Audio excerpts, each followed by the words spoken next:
Mike Murphy, welcome to this program.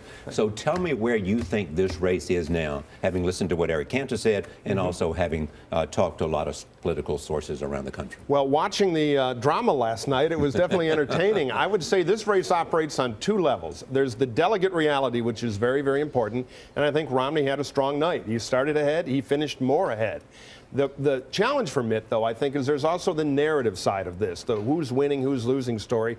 And there, I think he had a bumpy night. Didn't have a big loss, won a lot of states, won some a little easily, won some a little surprisingly. There was some hope he might have been able to win Tennessee at some point in the campaign, maybe have a chance in Oklahoma. Yeah, I think the two headlines are he's going to have to go prove himself in the South, where he's had some problems, and Ohio, like Michigan, was uncomfortably close. I think they may change his Secret Service name now to Walinda, because every night is a tightrope. But that said, he won. Still, I think the Romney campaign, I see some of the messaging this morning. I would caution them to be careful about a message of choice is an illusion. It's a delegate lock, voters. He's still got to go out there and earn this nomination. He has all the advantages. Anybody would trade places with him, but it was a bumpier night last night than he wanted.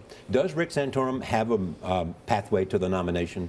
Well, a lot of things. And others right when they say there's no way. I wouldn't use the word impossible, but I'd say very difficult. One, you got the Newt Gingrich factor. He won his home state. Doesn't matter. He's not showing any other appeal. He's still a catalyst to help Romney. We'll see where that evolves. Second, if Romney were to lose everything, you can make a mathematical argument that nobody gets there if enough votes. But Romney has a lot of advantages. So what should Romney's narrative be at this moment? What should he be saying to the country about who he is and what he wants to do? Well, you know, he's a friend of mine. I worked for him when he ran for governor. The one thing I'd like to see in the campaign is a message a little bit less about salesmanship and a little bit more about leadership. A little harder edge. The business guy who gets results out front, I think, would help him do a little better. Eric Cantor, what would you say to what Mike Murphy just said? I agree entirely. It is about leadership. It's about getting results. It's the same challenge we've got here in Washington is how do we bring the people of this country together to get to where we want to go, and that's to get the economy going and get people back to work. Conservatives, what does he have to do to appeal to the people who Eric Cantor is a champion? Well, I think, you know, Mitt is a good conservative, but he's never going to out-movement conservative Rick Santorum.